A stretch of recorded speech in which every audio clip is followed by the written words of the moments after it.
Às 3 horas da tarde desta terça-feira, os vereadores do Rio de Janeiro voltam a se reunir online em mais um encontro virtual. A expectativa é de que os parlamentares discutam projetos ligados à pandemia de coronavírus, isolamento social e medidas de combate à Covid-19. A sessão será transmitida pelo canal da Rio TV Câmara no YouTube. Já está com os vereadores do Rio a Lei de Diretrizes Orçamentárias, a LDO de 2021. A Prefeitura espera um crescimento de 2,5% do PIB municipal, mas não incluiu nos cálculos as consequências econômicas da pandemia do novo coronavírus. A previsão da Prefeitura para a arrecadação no ano que vem é de 32 bilhões de reais. De acordo com o prefeito Marcelo Crivella, ainda não é possível avaliar os impactos da crise provocada pela Covid-19. Para evitar a divulgação de informações não confiáveis, o prefeito optou por enviar a proposta com as informações disponíveis antes do início da pandemia no Brasil. O prefeito se compromete a atualizar o relatório até o final do mês de setembro. O prefeito Marcelo Crivella voltou a falar para que as pessoas fiquem em casa. O anúncio foi feito após o flagrante de aglomeração de pessoas na Mureta da Urca no último final de semana. Nós estamos num momento delicado, porque cresce o número de infectados, de internações, de UTI e óbito. Então é muito importante que as pessoas fiquem em casa.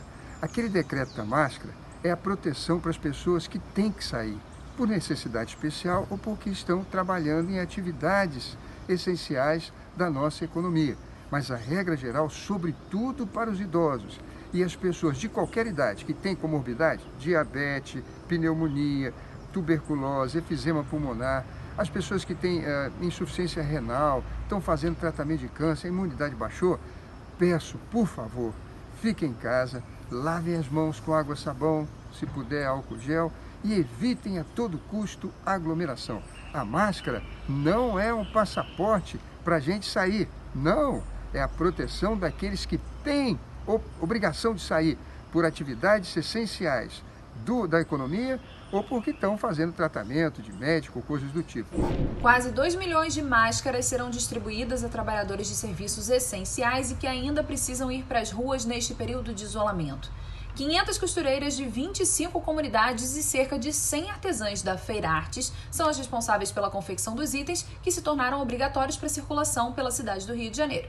Ao todo, foram investidos 4 milhões de reais em uma parceria da Secretaria Municipal de Cultura, Secretaria Municipal de Assistência Social e Direitos Humanos e a Feira de Artes e Artesanato para a compra de material e remuneração das profissionais envolvidas.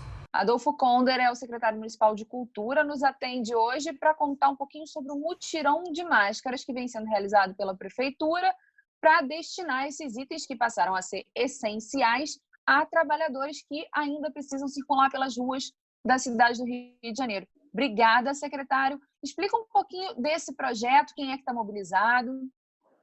Bom, obrigado à TV Câmara, Mariana, Gabriel, essa oportunidade da gente poder estar falando um pouco de alternativas frente aos desafios econômicos, em especial que a cultura vem vivendo, né? Quer dizer, os profissionais que vivem da arte, e essa tem sido uma oportunidade muito rica, que é a possibilidade da gente levar a máscara para as pessoas, para a população da cidade do Rio de Janeiro, e, em paralelo, gerar receita e renda para essas artesãs que hoje, enfim, na sua grande maioria, estão nas suas casas, enfim, precisam gerar receita também. Então, a gente, através da Secretaria de Assistência Social, lá da nossa secretária Tia Ju, surgiu essa oportunidade da gente construir uma parceria entre costureiras de comunidades e mapear aqui a nossa rede de artesanato da cidade do Rio de Janeiro. A gente tem 5 feiras fixas e mais algumas feiras itinerantes que fazem parte dessa rede carioca de artesanato,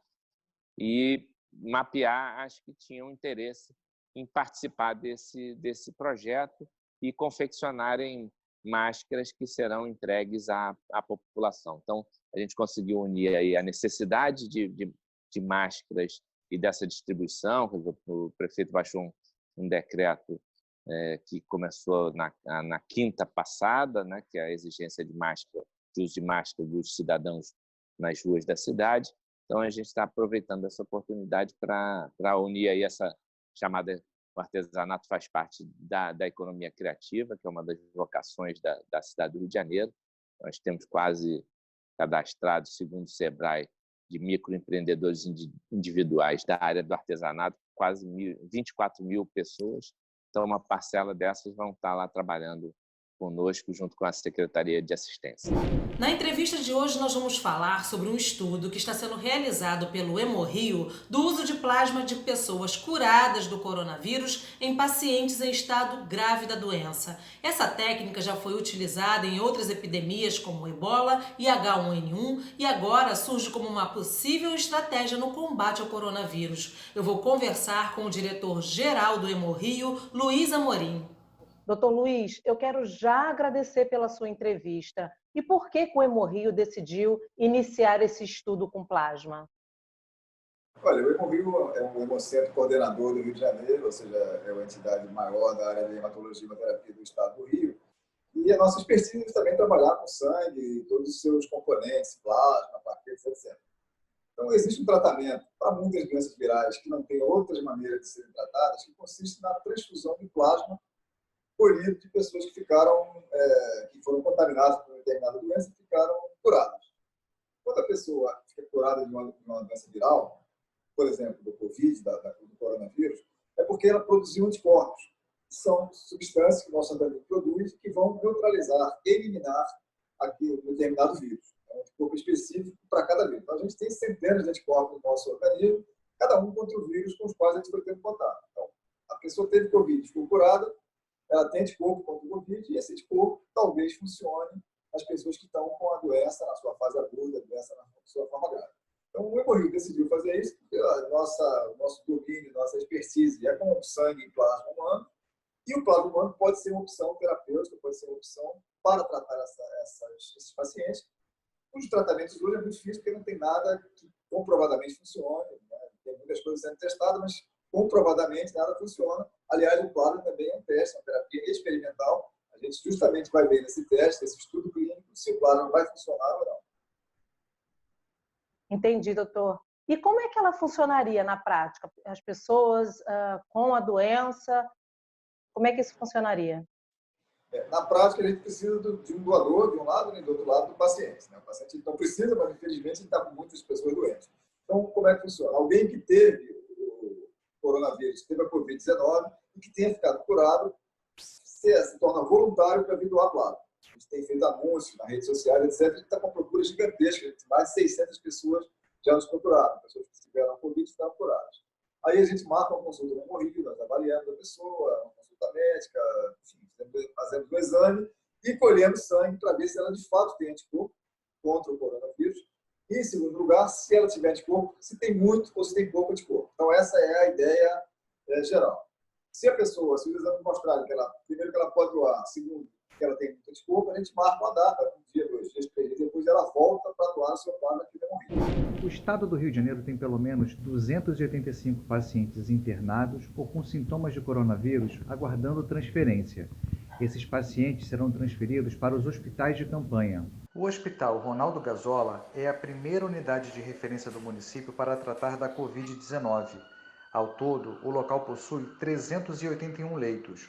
Assim que o paciente chega no hospital, ele é avaliado por uma equipe multidisciplinar. A nossa rotina de atendimento do paciente que chega ao hospital na suspeita de Covid-19, ela é dividida em 2 fases. A primeira fase, em que existe a avaliação profissional, em que diversos profissionais, como médicos, enfermeiros, fisioterapeutas, nutricionistas e, quando o paciente está acordado, psicólogos, avaliam e criterizam o risco desse paciente.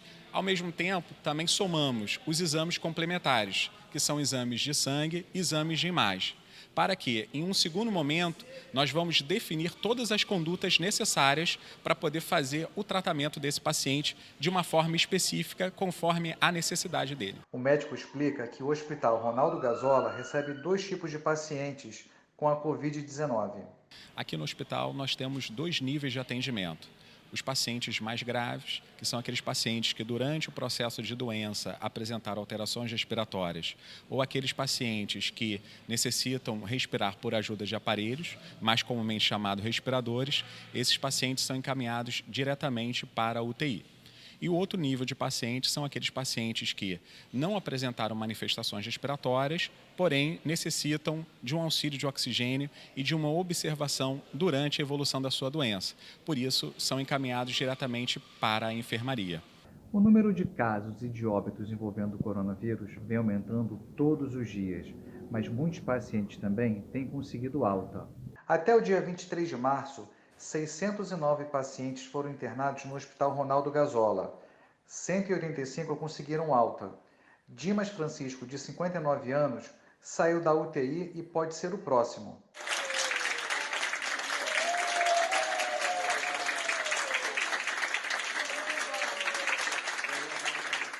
Com a pandemia do novo coronavírus, os músicos sambistas estão sem trabalho.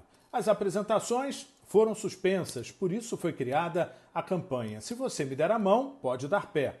Eu converso com o cantor e compositor Chico Alves. Eu gostaria que você explicasse para a gente como é que surgiu a ideia da campanha. A ideia surgiu no momento em que as casas de samba, falando especificamente dos amigos que eu vou contemplar, né, surgiu a partir do momento que as casas de música, de samba, que é onde eu atuo, fecharam e eu percebi que muitos amigos ali que trabalham tocando nessas casas vivem exclusivamente desse seu ofício e com o fechamento das casas, essas pessoas passaram a não ter renda nenhuma e já são pessoas que vivem muito trabalhando e vivendo daquele dinheirinho que ganham na noite para fazer uma feirinha amanhã, pagar suas contas e é tudo muito no dia a dia, né? Não tem nenhum tipo de garantias, né, de CLT. Agora, quantas pessoas podem ser beneficiadas através dessa campanha e qual que é a meta de vocês? Quanto vocês pretendem arrecadar? Como, né, compositor, que é onde eu atuo mais, eu tenho uma rede de visibilidade muito pequena. Então, o meu universo é um universo muito restrito. Só do ponto de vista de fazer a sua parte, né? Eu pensei em fazer a minha parte. Se os outros artistas de maior renome, de maior amplitude de visibilidade, encampassem campanhas assim, elas teriam muito mais abrangência. Mas a minha vai ser, a nossa meta foram R$10 mil para você destinar, sei lá, R$300 para essa pessoa, né, para cada um. Você tem aí, pega 7, 8 pessoas, 20 que seja, e ajuda de alguma forma, muito mínima, mas é uma ajuda. E isso se muitas pessoas, né, muitos artistas, nem só artistas, pessoas que têm visibilidade, formadores de opinião, se cada um fizer um pouquinho, isso se torna maior. Então, a nossa campanha ela não tem grande abrangência, mas ela tem grande motivação e coração. É isso que eu acho que foi o que nos motivou. Chico Alves, muito obrigado, então, pelas suas informações.